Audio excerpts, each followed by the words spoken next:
15 ans après la mort de 9 militaires français en Côte d'Ivoire, Jean Ballan, avocat à Gisors, estime que les responsables sont à chercher du côté de l'État français. Dans son ouvrage, l'avocat n'a pas peur d'accuser ouvertement 3 anciens ministres et avance la thèse d'un raid commandité par l'État français lui-même contre ses propres forces. Gang des barbares, action directe, bagagiste de l'aéroport de Roissy. Les affaires par lesquelles Jean Ballan a usé sa robe noire n'ont pas réussi à user le bonhomme. À 72 ans, cet avocat installé dans le Vexin normand à Gisors dans l'Eure, ancien membre du Conseil de l'Ordre de Paris, peine à s'endormir sur une pile de dossiers sensibles, pas toujours bien refermés. Et comme tous les grands de sa profession, l'une d'entre elles continue de le hanter comme l'affaire de sa vie. Un scandale d'État, d'après lui, dont il dévoile les rouages dans l'ouvrage qui vient de paraître, Crime sans châtiment, l'affaire Bouaké. Après 15 ans de procédure et d'acharnement, et à quelques semaines d'un procès d'assises qui devrait mettre l'affaire sur le devant de la scène en mars 2020, celui qui a eu à défendre plusieurs familles de victimes dénonce ce qu'il juge comme l'un des plus grands scandales de la Ve République. Tout est documenté, tout est prouvé. Le ton est donné dès les premières minutes de la rencontre, avec une pointe d'accent roumain qui rappelle sa naissance à Bucarest. Dans sa véranda, l'avocat vide son sac, tout en remplissant son cendrier. Je dénonce la mafia des gens bien nés, qui se connaissent depuis toujours et qui s'entraident y compris parmi les magistrats. Dans sa ligne de mire, on retrouve les anciens ministres Michel Alliot-Marie, Dominique de Villepin et Michel Barnier. Bombardement de Bouaké, tout a été fait pour que la vérité ne soit pas connue.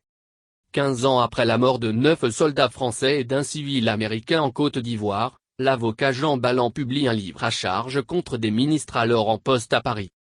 L'affaire remonte au 6 novembre 2004 et se situe dans la ville de Bouaké en Côte d'Ivoire. Ce jour-là, 9 militaires français engagés dans le cadre de l'opération Licorne perdent la vie après un assaut aérien lancé sur leur base. La thèse officielle attribue alors au président du pays Laurent Gbagbo la responsabilité de ce raid, dans un contexte de tension avec Paris. Au début, comme pratiquement tous les observateurs des événements de 2004, j'avais la conviction que le bombardement était un acte délibéré dont l'origine était le désir du président ivoirien d'en découdre avec la France, suite à des divergences profondes sur la mise en place des accords de Marcoussis.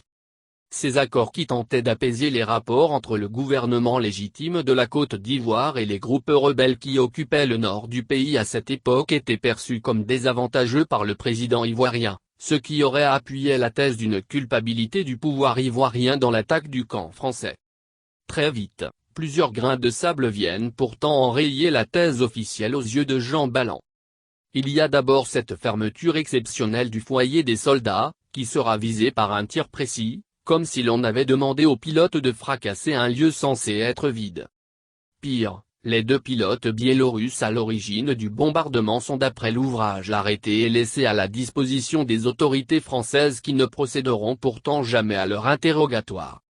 Ces 2 hommes seront jugés par contumace en mars prochain, même si pour Jean Ballan, le scandale est sans équivoque possible. Il en est convaincu, le bombardement de Bouaké avait un but précis, trouver un prétexte pour se débarrasser de président Gbagbo. À aucun moment, la vérité qu'une enquête judiciaire aurait révélée n'était souhaitée. Se défendant de verser dans la théorie du complot, l'avocat prétend révéler au public dans son ouvrage comment fonctionne l'entre-soi. Dans une affaire qui d'après lui a totalement dérapé, et s'est soldée par la mort de 9 soldats français, ce sont bien les plus hauts responsables politiques français de l'époque qui sont pointés du doigt dans le cadre d'une opération qui aurait directement été commanditée par la France dans le but de destituer le président Gbagbo. Je ne confonds jamais l'État et la raison d'État avec la manigance de certains hommes politiques. Les morts n'étaient certainement pas voulus, mais pour se débarrasser d'un chef d'État ami de la France, on a créé un incident, et on a tout fait ensuite pour étouffer l'affaire.